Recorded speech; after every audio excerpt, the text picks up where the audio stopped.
আসসালামু আলাইকুম। কেমন আছেন বন্ধুরা? নিশ্চয় আলহামদুলিল্লাহ ভালো আছেন। আহ আমার আমি আসলে নিয়মিত অ্যাক্টিভ থাকতে পারছি না, কারণ আমার অনেক ঝামেলা চলতেছে। তো সামনে একটা ফ্রেম দেখছেন, এটা হলো আমার আব্বুর ছবি ফ্রেম। আমার আব্বু যখন 16-17 বছর বয়স হয়েছিল, তখন সিলেটে সার কারখানায় সেখানে আব্বুর কলিগ সহ ছবিটা তুলছিল। তো ছবি তো বাসায় রাখা যাবে না, সেজন্য ছবিটা সরিয়ে ফেলেছি। সরানোর পরে এটাকে আমি ডেভেলপ করার জন্য সুন্দর রং করেছিলাম। রং করার পর চারপাশে কমলাকার রং দেওয়া করার পর তারপর আমি গ্লিটারস দিয়ে আমি ফুলের আঁকাইছিলাম। তো আঁকানোর পর আমার তো আউটলাইনে নাই, গ্লাস পেইন্টিং এর জন্য আলাদা আর একটা রং থাকে। আমি এটা ফেব্রিকের রং দিয়ে করেছি। তো প্রথমে আমি আউটলাইন হিসাবে আমি এটাকে দিয়েছিলাম ফেভিকলে আঠা, টিউব যেটা বলে।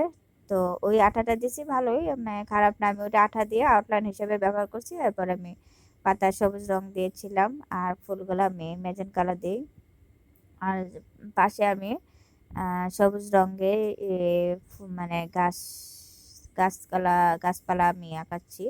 কারণ আমার তো স্ট্যান্ড নাই যে আমি এটা কিভাবে আপনাদের দেখাবো। তো আমি এটাকে পেন্টিং করে, তারপর পেন্টিং করে আমি আপনাদের সামনে এটা প্রেজেন্ট করলাম। তো আমার এই গ্লাসের পেন্টিংটা কেমন হয়েছে সেটা আপনারা কমেন্ট বক্সে জানাবেন। আমি আগেও করেছিলাম, মাঝখানে বন্ধ রাখছিলাম, আগে করেছিলাম, ওগুলো অনেক সুন্দর হয়েছিল। তো আমি আমার এক বান্ধবীর বার্থডেতে আমি এটা গিফট করেছিলাম, আরেকটা সেল করেছি। তো আরো ডেভেলপ হওয়ার জন্য আমার আরো এটা শিখতে হবে পেন্টিংটা। যাই হোক, দেখুন আমি আকাশটারে আমি আকাশি রঙে দিয়েছিলাম, আর সূর্য দিয়েছি। তারপরে পাশে আমি গাছের সামনে আমি ছোট ছোট ফুল দিয়েছি। আর ফ্রেমের চারপাশে আমি এটা ফুল দিব, এটা হলো আপনার ছোট ছোট ফুল দিব। তো না দিলে তো ভালো লাগে না। আমি যতটুকু পারছি, এক হাতে তো আমি মোবাইল ধরেছি, আর এক হাত দিয়ে এটা পেন্টিং করতেছি।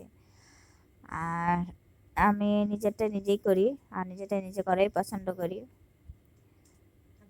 দেখুন আপনারা, এই দেখুন আপনারা, এই যে মেজেন্ট কালার দিয়েছিলাম, এটা আমি প্রথম অবস্থা করেছি। পরে আমি পিছন দিকে আমি এটা এটা শুকানোর পর পিছন দিকে আমার রং করতে হবে, রং না করলে ভালো লাগবে না। তারপরে এটা শুকানোর জন্য আমি এটা একদিন রেখেছিলাম। পরের দিন আমি এটা পিছন দিকে রং করেছিলাম। আর সামনে ম্যাজেন্ট কালার মানে ওই আউটলাইন হিসাবে আমি মানে ওই যে গ্লিটারসটা দিয়েছিলাম, ওটা না রংটা সাদা হয়ে গেছে, মানে একটা পুরা গ্লাস সাদা হয়েছে, সেজন্য এর উপরে আমি আউটলাইনার হিসাবে আমি হলুদ কালার দিয়েছি। আর চারপাশে ছোট ছোট ফুল দিয়েছিলাম, পিছনে দেখালাম।